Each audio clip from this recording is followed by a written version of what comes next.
दोस्तों अस्सलाम वालेकुम। आप सबको खूबसूरत बोनाविस्टा में खुश आमदेद।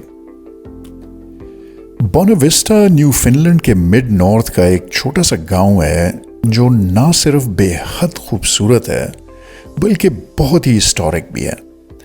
आपको आगे चलकर वीडियो में मैं थोड़ी और डिटेल दूंगा और हल्की पुल्की सी सैर भी कराऊंगा, मगर आज का वीडियो मामूल से थोड़ा हट कर है और इसकी एक ख़ास वजह है। अच्छा दोस्तों, तो मैं पिछले तकरीबन कोई 3 दिन से इस जगह के ऊपर कैंप हूँ। अगर आप ये देखें, इतनी अमेजिंग जगह मुझे मिली हुई है, बिल्कुल समुंदर के पास, बहुत ही खूबसूरत और खूब चिल कर रहा हूँ मैं। यू नो व्हाट, ये I wanted to do this for a long time कि मैं 3-4 दिन जो है बिल्कुल कुछ भी ना करूं, नथिंग, यू नो, जस्ट बस बिल्कुल बस आराम से आदमी बैठा रहे ज़रा अपने सोचों के साथ, थोड़ा जो है तो यू नो रिलैक्स करे, खाना पकाए, थोड़ा जो है तो वॉक करे। मैंने वीडियो भी नहीं बनाई। मैंने कहा यार ये मेरा पर्सनल टाइम हो ताकि मैं ज़रा थोड़ा सा जो है तो ख़ुद से बिल्कुल रिलैक्स करके वो करूं, ठीक है ना। तो मैंने वीडियो पे भी ध्यान नहीं दिया, वो फिर आपका फोकस और चीज़ों से हट जाता है, वो आप कॉन्स्टेंटली हर एक सीन के पीछे भाग रहे होते हैं। तो I didn't want to do that. तो उसके लिए मैं माजरत खा हूँ आपसे, आपके लिए मैं और कंटेंट बना दूंगा, ठीक है ना। लेकिन इधर जो है तो मैंने बिल्कुल अपने लिए टाइम लिया, बैठा मैं आराम से, बहुत ही मज़ेदार, बड़ा डिकम्प्रेशन वाला वो है। यानी ये जगह अगर आप देखें, ये देखें बिल्कुल क्लिफ है एक, यानी जो है तो आरवी बिल्कुल एक क्लिफ के सामने खड़ी है। तो ये इलाका है जनाब, बहुत ही खूबसूरत, बहुत ही ज़बरदस्त, बड़ा मैंने एंजॉय किया और पर्सनल टाइम मैंने लिया, you know, which was very very nice for me, you know, जिसके लिए आप लोगों का भी बहुत बहुत शुक्रिया। आप लोगों ने मुझे छुट्टी दे दी, यू नो, कुछ दिन के लिए ज़रा अपना पर्सनल टाइम गुजारने के लिए, ठीक है। जैसा मैंने कहा, मैं यहाँ 3 दिन से कैंप्ड हूँ। हर रोज़ सुबह उठकर इस क्लिफ लाइन पर वॉक करता था। फॉग में ढकी हुई ये जगह सुबह और लेट शाम में बहुत ही खूबसूरत लगती थी। समुंदर की लहरों के अलावा और कोई आवाज़ नहीं होती थी। It was very very therapeutic. ये जो गाय का रिवर आपको नज़र आ रहा है, इसने तो मुझे बहुत बड़ी स्केयर दी एक दिन। सुबह सवेरे थी, मैं आरवी में सोया हुआ था कि अचानक धड़ धड़ की बड़ी खौफनाक सी आवाज़ आई। आरवी वायलेंटली हिलने लगी। दरवाज़ा खोला तो सामने ये एक गाय खड़ी थी। पूरा रेवड़ आरवी के गिर्द खड़ा था और एक गाय अपने आप को आरवी से रगड़ रगड़ कर खुजल रही थी।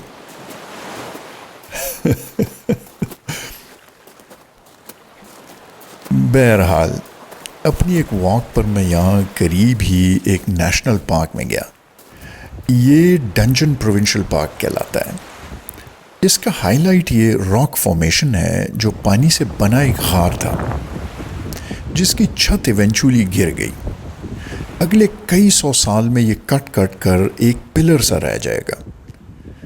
आपको पता है कि मैं इस टाइप की जियोलॉजिकल इंफॉर्मेशन में कितना इंटरेस्टेड होता हूँ।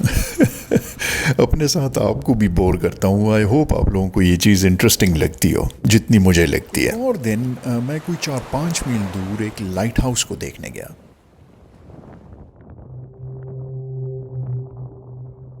ये लाइट हाउस 1841 में बना था। लाइट हाउसेस बहुत ही इंटरेस्टिंग चीज़ होते हैं। हर लाइट हाउस का एक लाइट हाउस कीपर होता था और ये उस ज़माने की बहुत ही बेहतरीन जॉब होती थी जो बाप से बेटे को भी मुंतकिल हो जाती थी। कीपर को एक खूबसूरत घर भी मिलता था जो उस ज़माने के हिसाब से बहुत ही लग्जूरियस और ज़बरदस्त होता था। इस लाइट हाउस का घर बहुत ही अच्छे से प्रिजर्व था और एक एक फर्नीचर और इस हद तक कि ओरिजिनल क्रॉकरी भी प्रिजर्व थी। It was fascinating. Light house का मैकेनिज्म बहुत ही इंटरेस्टिंग था। रस्सी से एक वजन बंधा हुआ होता था जो आहिस्ता आहिस्ता नीचे आता था और गियर्स और पुलिस की मदद से लाइट को एक ख़ास स्पीड से गोल गोल घुमाता था। फैसिनेटिंग इंजीनियरिंग थी। और जो इस चैनल के रेगुलर व्यूअर्स हैं उनको पता है कि सिर्फ जियोलॉजिकल इन्फॉर्मेशन ही नहीं बल्कि मुझे इंजीनियरिंग भी बहुत ही फैसिनेट करती है और इस लाइट हाउस की इंजीनियरिंग बहुत ही ज़बरदस्त थी। ایک اور دن میں کوئی 8-10 میل واک کر کے بوناوسٹا گاؤں چلا گیا۔ بوناوسٹا کی بہت ہی انٹرسٹنگ ہسٹری ہے۔ آپ کو تھوڑا سا بیک گراؤنڈ دے دوں۔ 1492 میں کرسٹوفر کولمبس نے امریکہ دریافت کیا، یہ تو ہمیں پتہ ہے، مگر شاید آپ کو یہ پتہ نہ ہو کہ اس نے ایکچولی سینٹرل امریکہ دریافت کیا تھا، بلکہ ٹو بی مور پریسائز وہ آج کل کے ہیٹی اور ڈومینیکن ریپبلک میں اترا تھا، جو کیریبین میں شمار ہوتے ہیں۔ نارتھ امریکہ پہلی بار ایک اور شخص نے 1497 یعنی 5 سال بعد دریافت کیا، جس کا اوریجنل نام جووانی کیبٹینی تھا۔ وہ ایک اٹالین تھا، مگر انگلینڈ آ کر اس نے اپنا نام جان کیبٹ رکھ لیا۔